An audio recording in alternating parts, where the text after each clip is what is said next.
Hello everyone, welcome back to my channel. একটা নতুন ভিডিওতে আপনাদের সবাইকে স্বাগত জানাই। আশা করি আপনারা সবাই খুব ভালো আছেন। তো আজকের এই ভিডিওটা আপনারা থাম্বনেল দেখে বুঝে গিয়েছেন যে কী বিষয় আপনাদের হতে চলেছে। অবশ্যই আজকে এডুকেশনাল রিলেটেড কোনো ধরনের ভিডিও এটা নয়, একটা আপনাদের জার্নি রিলেটেড ভিডিও হতে চলেছে। কিভাবে আপনারা সাঁতরাগাছি স্টেশন থেকে সেক্টর 5 যেতে পারবেন, তো তার আমি একটা ব্রিফ আইডিয়া আপনাদের আমি প্রোভাইড করব।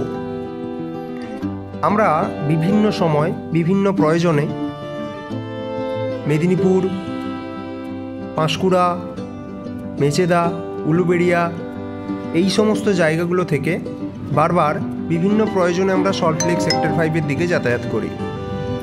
সেক্ষেত্রে আমরা সাধারণত হাওড়া পর্যন্ত যাই এবং সেখান থেকে যে সমস্ত বাস সল্টলেক পর্যন্ত যায়, যেমন 215A একটা বড় প্রচলিত একটা বাস, যেটা ধরে প্রায় যে সমস্ত মানুষ যায় তারা কিন্তু ওই বাসটা ধরেই সল্টলেকে যায়। তো সেক্ষেত্রে আপনাদের হাওড়া পর্যন্ত যেতে হয় এবং সেখান থেকে বাস ধরে আপনাদের সল্টলেক সেক্টর 5 পর্যন্ত যেতে হয়। তো আজ আমি আরেকটা অল্টারনেটিভ রুটের কথা বলবো, যেখানে আপনাদের হাওড়া পর্যন্ত যেতে হবে না। সেক্ষেত্রে আপনারা সাঁতরাগাছি থেকে সল্টলেক সেক্টর 5-এ যেতে পারেন। এটার একমাত্র কারণ এখনকার যে ট্রেনগুলো সাউথ ইস্টার্ন রেলওয়ের, সেগুলো হাওড়া পর্যন্ত পৌঁছাতে, সাঁতরাগাছি থেকে হাওড়া পর্যন্ত পৌঁছাতে প্রচুর পরিমাণে টাইম নিয়ে নিচ্ছে। তো সেজন্য অনেকেই অল্টারনেটিভ পথ হিসেবে এই সাঁতরাগাছি স্টেশনটাকে ধরে নিয়েছে এবং এখান থেকে তারা বাস ধরে সরাসরি সল্টলেক সেক্টর 5-এ পৌঁছে যাচ্ছে। তো আজকের এই ভিডিওটা আমি যে কোনো একটা আপনাদের স্টেশন থেকে শুরু করি। আপনারা সাউথ ইস্টার্ন রেলওয়ের আপনাদের নিকটবর্তী যে সমস্ত স্টেশনগুলো রয়েছে, সেটা মেদিনীপুর, খড়গপুর বা পাঁশকুড়া, মেচেদা এই সমস্ত যে স্টেশনগুলো রয়েছে সেগুলো থেকে আপনারা ট্রেন ধরবেন। হাওড়াগামী যে কোনো ট্রেনে উঠে আপনারা প্রথমেই গিয়ে নামবেন সাঁতরাগাছি স্টেশন।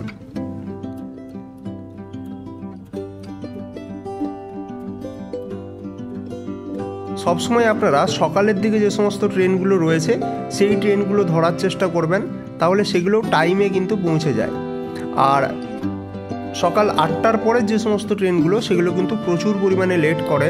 সেক্ষেত্রে আপনাদের ওই পাশে বাসেও কিন্তু জ্যামের পরিমাণ বেড়ে যায়। তো সাঁতরাগাছি স্টেশনে আপনারা নামবেন।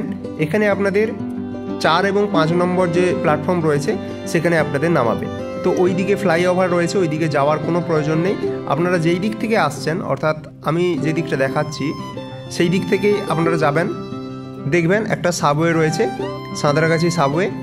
এই সাবওয়ে ধরে আপনারা সোজা চলে যাবেন। এই সাবওয়েটা কোথাও বাঁকছে না, একদম সোজা গিয়ে আপনাদের যে কোনা এক্সপ্রেসওয়ে রয়েছে সেই কোনা এক্সপ্রেসওয়েতে গিয়ে আপনাদের নিয়ে যাবে। তো এখান থেকে আপনারা বাম দিকে 6 নম্বর প্ল্যাটফর্ম পেয়ে যাবেন। আর সোজা একদম চলে গেলে এইটা একদম আপনাদের রোডের কাছকে নিয়ে যাবে। তো এটা আমরা সাবওয়ে দিয়ে বাইরে বেরিয়ে চলে এসেছি। তো এই দিকে একটা রাস্তা আছে দেখতে পাচ্ছেন, এই রাস্তাটা আপনাদের সোজা খড়গপুরের দিকে চলে গেছে এবং ডান দিক যে রাস্তাটা এটা আপনাদের সোজা শিয়ালদার দিকে চলে গেছে। তো আমরা এই যে সাবওয়েটা রয়েছে এই সাবওয়েটা গলে উল্টো সাইডের দিকে চলে যাব এবং ওই পাশ থেকে আমরা বাসটা ধরব, কারণ এই পাশে দেখছি যে শিয়ালদার দিক থেকে বাস আসছে। তো আমরা সাবওয়ে দিয়ে বেরিয়ে গেছি। এবার আমরা যাব ডান দিকে, কিন্তু আপনারা ডান দিকে যাবেন না, তাহলে কিন্তু বাসগুলো অলরেডি সিট ভর্তি হয়ে যাবে। আপনারা এই যে বাম দিকে অর্থাৎ খড়গপুরের দিকে এগিয়ে যেতে থাকবেন। এই রুটে আপনারা বিভিন্ন বাস আপনারা পেয়ে যাবেন। কেউ যদি শিয়ালদা যেতে চান তো শিয়ালদার বাস পেয়ে যাবেন, কেউ যদি বারাসাতে যেতে চান তাহলে বারাসাত তার বাস পেয়ে যাবেন। যেমন এইটা আপনাদের শিয়ালদা বাস রয়েছে, প্রচুর পরিমাণে এখানে শিয়ালদা বাস আপনারা পেয়ে যাবেন, একদম পরপর লাগাতার এখানে থাকবে। এই দেখুন, এটা একটা সাঁতরাগাছি শিয়ালদা বাস, রবীন্দ্র সদন এগুলো যায়। এইভাবে আপনারা আপনাদের যে গন্তব্যের বাস আছে সেই বাসটা খুঁজে নেবেন। আচ্ছা, এইটা একটা এসি বাস রয়েছে, এটা ইকোস্পেস পর্যন্ত যায় এবং সাঁতরাগাছি থেকে সেক্টর 5 পর্যন্ত এটা 40 টাকা ভাড়া নেয়। এটা একটা আপনাদের বারাসাত নিউ টাউন বাস, এই বাসটাও কিন্তু সল্টলেক সেক্টর 5 পর্যন্ত যায়। তো আমি এবার বলে রাখি যে সাঁতরাগাছি থেকে সেক্টর 5 পর্যন্ত যেতে গেলে আপনাদের কি কি বাস ধরতে হবে। সেখানে আপনারা নিউ টাউনগামী যে কোনো বাস, যেমন এই যে বাসটা ধুলাগড় পার্ক সার্কাস, এই বাসটা আমি ধরবো, এটাও কিন্তু সেক্টর 5 পর্যন্ত যায়। তো আমি এখন বাসের ওপর উঠে গেছি। তো কি কি বাস আপনারা মনে রাখবেন, নিউ টাউনগামী যে সমস্ত বাসগুলো যাচ্ছে সেই সমস্ত বাসগুলোতে আপনারা উঠবেন। তো এখন দেখতে পাচ্ছেন যে একটা সাইডে আরেকটা রাস্তার কাজ চলছে। এই রাস্তার কাজ হয়ে গেলে, এই সিঙ্গেল ওয়েটা ডবল ওয়ে হয়ে গেলে এখানে ভিড়টা কমে যাবে। এখন আমরা টোল ট্যাক্সটা পেরিয়ে গেছি। টোল ট্যাক্স পেরিয়ে আমরা যাচ্ছি এবার দ্বিতীয় যে হাওড়া সেতু রয়েছে, রবীন্দ্র সেতু, সেটা আমরা পেরোবো।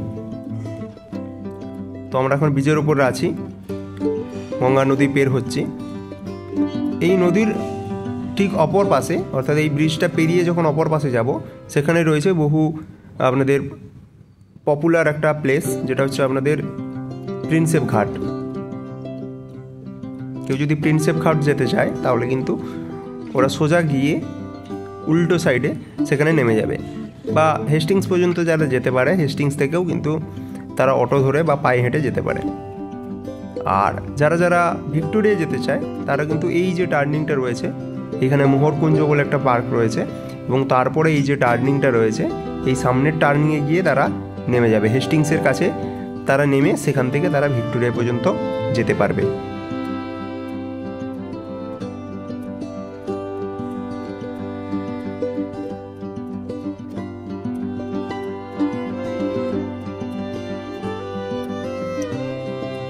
তো হেস্টিংসের পরে সোজা যখন যাব, এরপর আসবে আপনাদের পিজি।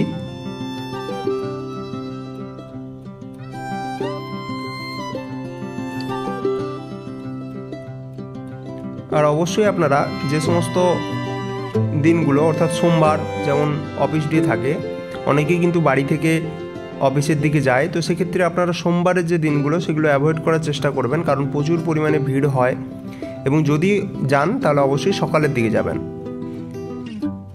আর সাঁতরাগাছি থেকে সল্টলেক সেক্টর 5 পর্যন্ত যদি যান, সেক্ষেত্রে আপনার ভাড়া নেবে এই বাসে 24 টাকা।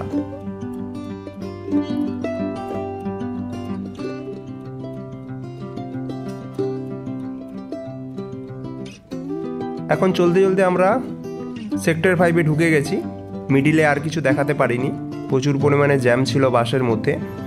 তো অবশ্যই আপনারা সিটে বসার চেষ্টা করবেন, না হলে অনেকটা রাস্তা, আপনার হাওড়া থেকে সেক্টর 5 আসতে যে টাইম লাগবে, আপনার সাঁতরাগাছি থেকে সেক্টর 5 আসতে প্রায় সেম সময় লাগবে, বা তার থেকে আরও 10-15 মিনিট বেশি হতে পারে। তো সেক্ষেত্রে আপনি দাঁড়িয়ে দাঁড়িয়ে কিন্তু আসতে পারবেন না। এক্ষেত্রে আপনাদের কিন্তু প্রথমেই বললাম যে সামনের দিকে এগিয়ে যেতে গিয়ে আপনারা যে কোনো নিউ টাউনগামী বাস দেখে সেখানে সিট দেখে কিন্তু বসে যাবেন।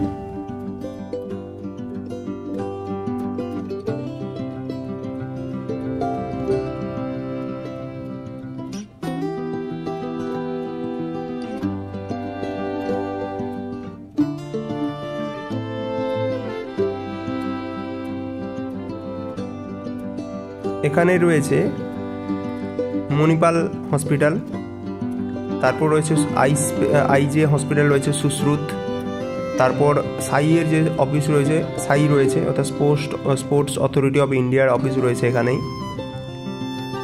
তারপর এইখান থেকেই আপনারা সল্টলেক যুবভারতী ক্রীড়াঙ্গন, সেটাও যেতে পারবেন। তো এইভাবে আমরা যেতে যেতে দেখুন সামনে একটা পোল রয়েছে, তো সেই পোলের কাছকে চলে এসেছি। ওপর দিয়ে দেখুন মেট্রোর লাইন আছে। তো এইটা আমরা এখন পেরোবো, এইটা পেরিয়ে আমরা বাম দিকে চলে যাব। এই মেট্রো যে লাইনটা রয়েছে, এই মেট্রো লাইন ধরেই আমরা বাম দিকে যাব, এবং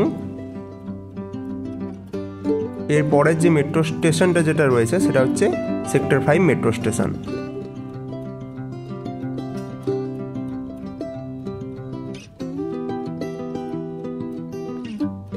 এই বাসে একমাত্র শুরুটা, অর্থাৎ সাঁতরাগাছি থেকে শুরু করে তারপরে আপনাদের পার্ক সার্কাস পর্যন্ত আসতে প্রচুর পরিমাণে জ্যাম হয়, এবং এখন যখন আপনারা সল্টলেকে প্রবেশ করে যাবেন তখন কিন্তু জ্যাম খুব খুবই কম থাকে, সেক্ষেত্রে আপনারা অনেক তাড়াতাড়ি সল্টলেকে পৌঁছে যেতে পারবেন। তো প্রথমে ভিড়টা যত কম থাকবে তত তাড়াতাড়ি আপনারা সল্টলেক সেক্টর 5-এ পৌঁছাবেন। এবার বলে রাখি, আপনারা যারা টিসিএস গীতবিতানে পরীক্ষা দিতে আসেন তারা এই খালপোল যে বাস স্টপ রয়েছে, এই খালপোল বা উইপ্রো টিসিএস বললে তারা এইখানে নামাবে। তো ওই যে নীল বাসগুলো যাচ্ছে ওগুলো কিন্তু সোজা হাওড়ার দিকে যাচ্ছে, এবং বাম দিক থেকে যখন আসবে সেগুলো হাওড়া থেকে আসছে, আর সোজা যে সেটা হচ্ছে আপনাদের মেট্রো স্টেশন। তো ওই মোড়টাতেই আপনারা নেমে যাবেন, ওখান থেকে হেঁটে আপনারা টিসিএস গীতবিতান চলে যাবেন। এখন আমরা সেক্টর 5-এ ঢুকে যাচ্ছি। এখানে এই যে সোজা যাচ্ছে বাসটা, এই বাসটা সোজা চলে গেলে একদম কলেজ মোড় পর্যন্ত চলে যাবে। আর এই বাসগুলো এখন এখান থেকে ডান দিকে টার্ন নেবে। ডান দিকে আপনাদের রয়েছে টেকনো ইন্ডিয়া ইউনিভার্সিটি, এবং এই সোজাটা দেখতে পাচ্ছেন এইটা হচ্ছে সোজা কলেজ মোড়। আর বাসটা এখন চলে যাবে একদম বিশ্ব বাংলা সরণিতে, এবং ওখান থেকে আপনারা যখন আবার সাঁতরাগাছি ব্যাক করবেন তখন ওই রুট থেকে আপনারা সাঁতরাগাছি বাস পাবেন। এই রুটে কিন্তু আর সাঁতরাগাছি বাস পাবেন না, এখান থেকে হাওড়াগামী বাস পায়। তো সোজা চলে গেলে একটা মোড় আছে বেনফিস মোড়, সেই বেনফিস মোড় থেকে আপনারা সাঁতরাগাছি যাওয়ার বাস পেয়ে যাবেন। এখান থেকে হেঁটে 5 মিনিট লাগবে এই পর্যন্ত। তো এইভাবে আপনারা পুরো সল্টলেক এই বাসগুলোতে করে আপনারা আসতে পারবেন। আর এই বাসগুলো যদি আপনারা চাপেন তাহলে সোজা একদম বিশ্ববাংলা গেট বা নিউ টাউন পর্যন্ত আপনারা চলে যেতে পারবেন আরামসে। সেক্ষেত্রে আপনার ভাড়া হয়তো 30 টাকা পর্যন্ত নিতে পারে। তো আশা করি ভিডিওটা আপনাদের জন্য হেল্পফুল হলো। যদি হেল্পফুল হয়ে থাকে তাহলে অবশ্যই লাইক করবেন এবং কমেন্ট করে জানাবেন। ধন্যবাদ।